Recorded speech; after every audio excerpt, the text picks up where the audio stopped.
Hello and welcome to Weapons and Warfare. For Straight Arrow News, I'm your host, Ryan Robertson. Just ahead on this week's episode, finding the next generation of soldiers.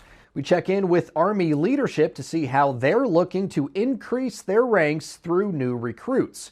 We'll tell you what's working and what challenges stand in the way. Plus, we meet D-Fend Solutions, one of the leaders in counter-drone technology. They don't just take out the enemy's drones, they take them over. And in this week's comms check, see why Lockheed Martin is picking up the pace on F-35 production. But first, here are some headlines you may have missed. The Pentagon estimates North Korea deployed between 10 and 12,000 troops in Russia's Kursk region and warns that the troops would become legitimate military targets if they engage in combat support operations against Ukraine. So placing these additional, 10 to 11 to 12,000 forces in Kursk is definitely something from a combat capability standpoint that could be significant, but a lot of that will depend on how those forces are employed, how they're integrated into the Russian command and control, and of course, if the Ukrainians, if the past is any indicator of the future, the Ukrainians are battle-hardened veterans who know how to fight, and so every indication that they will continue to defend Ukrainian sovereignty and continue to defend Kursk, the territory that they've taken, and so we'll see how that plays out. If North Korean troops start fighting against Ukraine forces, it will mark North Korea's first participation in a large-scale conflict since the end of the Korean War in 1953. China's defense ministry condemned the recent U.S. arms sale to Taiwan and said the Chinese military would enhance its military capability to safeguard national sovereignty. The $2 billion arms sale was approved by Washington, D.C., and includes the first-time delivery of an advanced surface-to-air missile defense system. A spokesperson for the Chinese Defense Ministry said the sale would, quote, surely backfire, and urged the U.S. not to go further down the wrong path.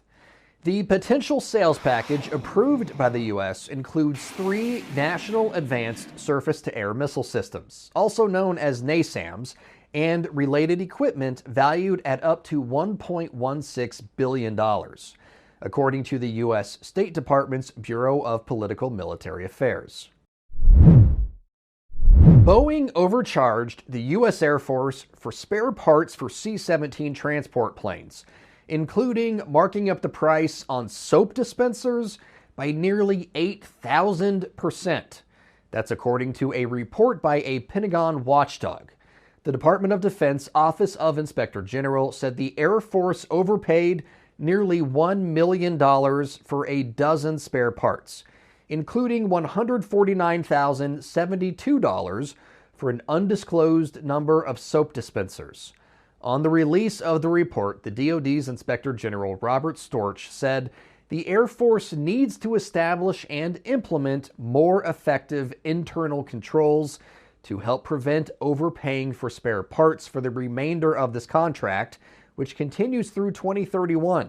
Significant overpayments for spare parts may reduce the number of spare parts that Boeing can purchase on the contract, potentially reducing C-17 readiness worldwide. In response, Boeing said it was reviewing the report, adding that it appears to be based on an inapt comparison for the prices paid for parts that meet military specifications and designs versus basic commercial items that would not be qualified or approved for use on the C-17. It's been a rough year for Boeing, which received negative publicity after federal investigations were launched when a door plug flew off a 737 MAX during an Alaska Airlines flight in January. And the company agreed to plead guilty to a felony count of conspiracy to defraud the government for misleading regulators regarding pilot training rules for the 737 MAX. A plea deal in that case is currently pending. Recruiting. Just like in college sports, recruiting is the lifeblood of America's volunteer military force. And similar to college sports, military recruiters are facing more challenges when attracting the top talent to serve the country. From more opportunities in secondary education to an evolving workforce that's not requiring a 4-year degree, young people have more options than ever before. That's why the Army is focusing on transforming how it recruits the next generation of soldiers. On the surface, it would appear what the Army is doing when it comes to recruiting is working. Army recruiters exceeded their goal of 55,000 new soldiers in 2024 by 0.5%. That included eclipsing their target for delayed enlistment recruits by 6,000 new soldiers. Some added context, though, reveals the number of new soldiers was largely flat over the last 2 years, with 54,000 in 2023 falling 11,000 short of their goal of 65,000. Conversely, 11,000 people entered the delayed entry program, well above last year's number of about 4,600. Secretary of the Army Christine Wormuth says those numbers are a direct result of Army leadership putting an emphasis on changing how they went about making sure their ranks stayed filled. I believe that our success this year shows the promise of what is just around the corner: complete transformation of our recruiting enterprise. There's still work to do to finish this transformation, but the Army, this won't surprise you, is moving out aggressively. First and foremost, again, getting the talent right, and we started to see a big change in bringing the right talent of not only leaders, but also recruiters. Let's assess our recruiters and make sure we select the right recruiters. Part of that plan included improving how they train recruiters. The Training with Industry program offers soldiers the chance to work with civilian industry experts within their field to learn the company's best practices and methodologies.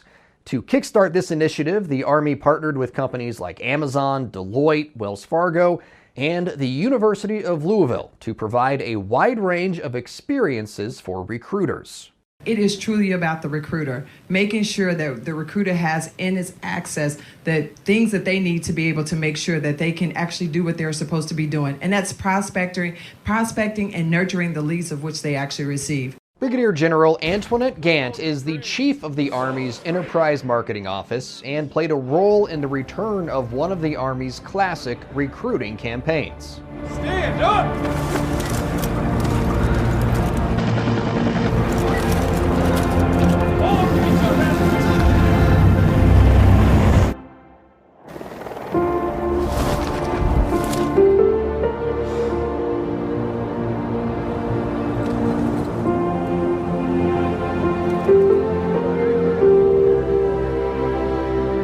Everybody was like, oh my God, I'm so glad you're going back to be all you can be. It really wasn't a go back to it. What it was that was what resonated, not just with those who had served, but those that were wanting or considering to serve, because of the fact that this is saying, we want the best you that you can actually be. Another avenue of success for the Army, the introduction of a program specifically designed to help potential recruits that have trouble initially qualifying for service. For young Americans who had the desire to join the Army, but not the test scores, we created the Future Soldier Prep Course to give them a path to meet our standards. A simple course to really invest in them, not just from academic and physical, but hey, let's invest in them, show them how, camaraderie, how to eat, all of the different, how to exercise. And what we've seen within 2 weeks is transformational. And they're going on to really lead our force as they do graduate and go off to basic combat training and to their first units of assignments. The initial results are impressive. The Future Soldier Preparatory Course graduated 16,000 students into basic training in 2024. Wormuth says today's high school seniors represent more than 50% of the Army's annual enlistments, but they represent only 15 to 20% of a larger prospect pool they need to be recruiting.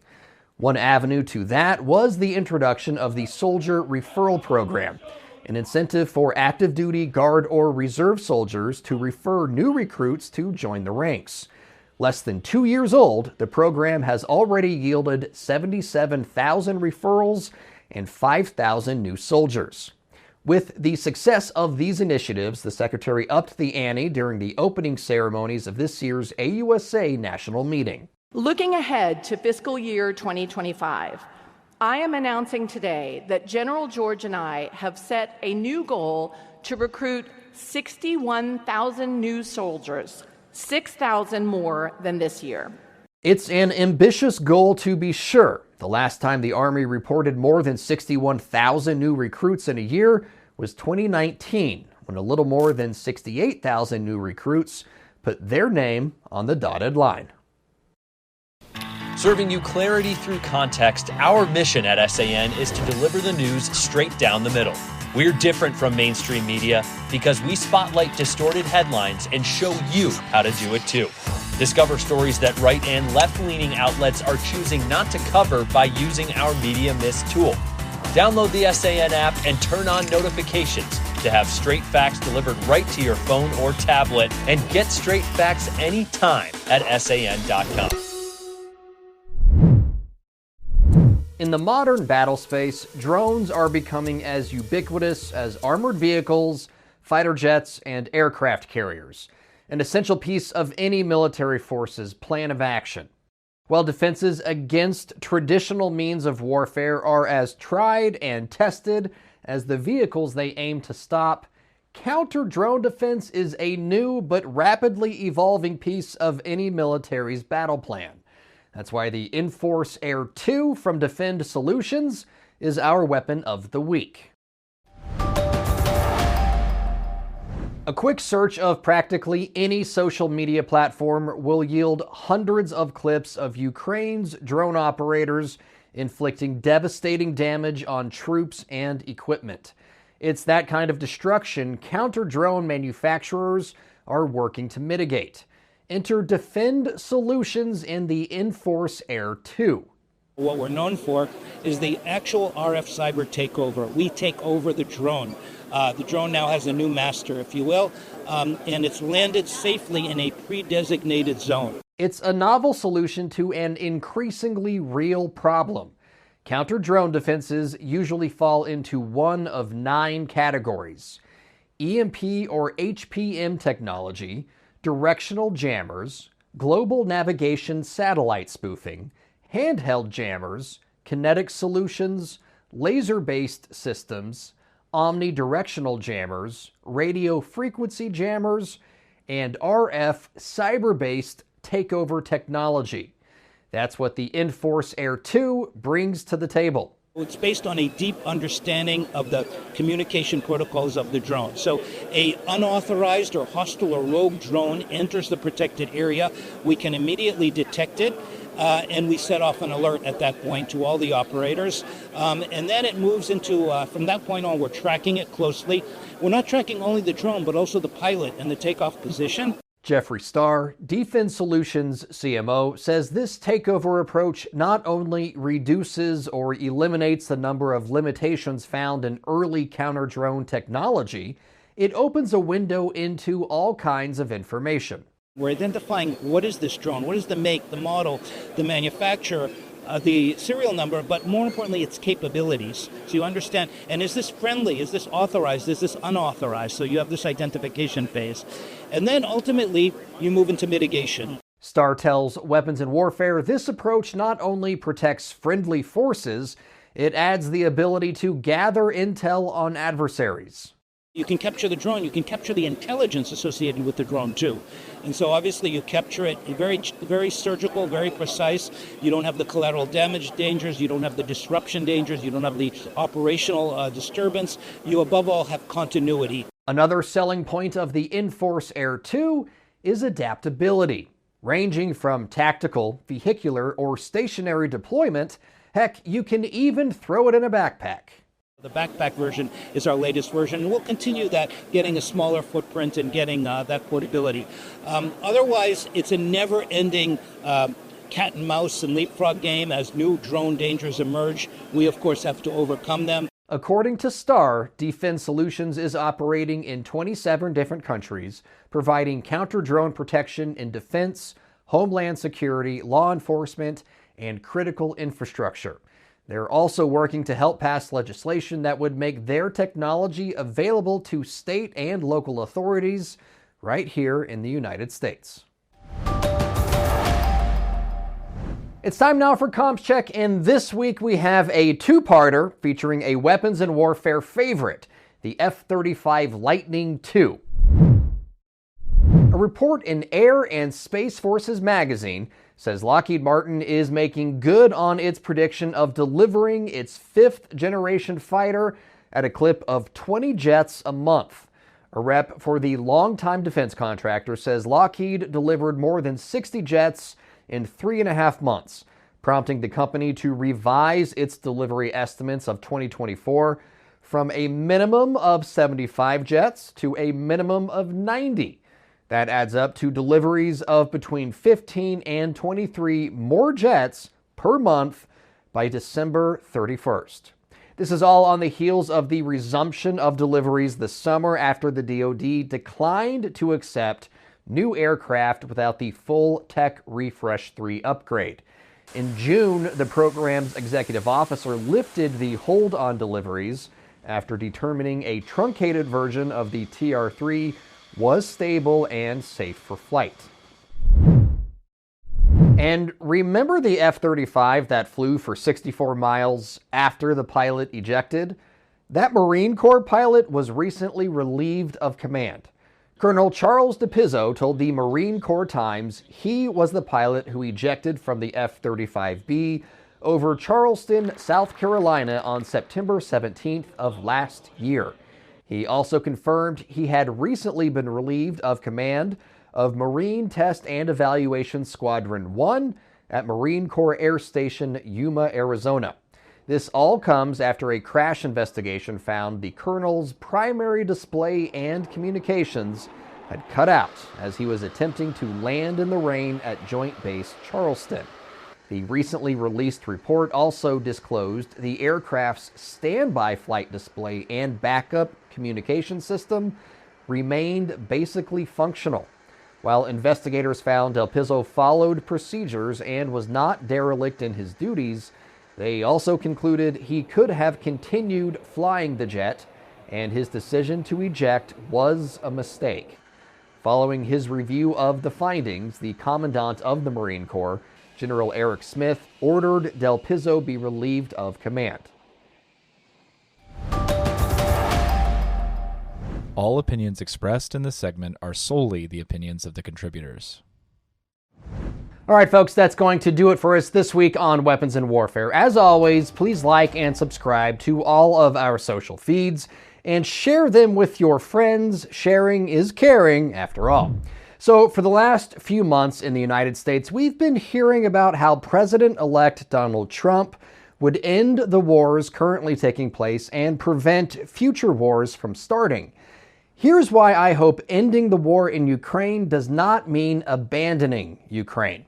If you're a fan of the show, you've heard me speak before about the United States' treaty-bound obligations to defend Ukraine, about its duty as the world's leading democracy to help support other democracies. Those things aside, the U.S. should support Ukraine because if Russia wins, even if it's just a stop in the fighting and the Kremlin gets to keep the land it seized, China will see that as weakness in the West and use it as one more reason to try and take Taiwan. And friends, if you like living in the 21st century with all the modern conveniences and luxuries we have, the thought of China taking Taiwan should be alarming. Because for the last 50 years or so, the small island has been the world's capital for microchip manufacturing. And boy, do we use a lot of microchips. They're in everything. Cars, cameras, computers, phones, TVs, toasters, electronic Barca loungers. If the thing plugs in or uses electrical power in any way, odds are it has at least one microchip in it. Remember during the pandemic when car lots were empty and thousands of electronics were on back order? COVID highlighted plenty of problems in the supply lines, but maybe none so consequential as modern society's reliance on semiconductors. Our military is also very reliant on the flow of chips from Taiwan to stay flowing.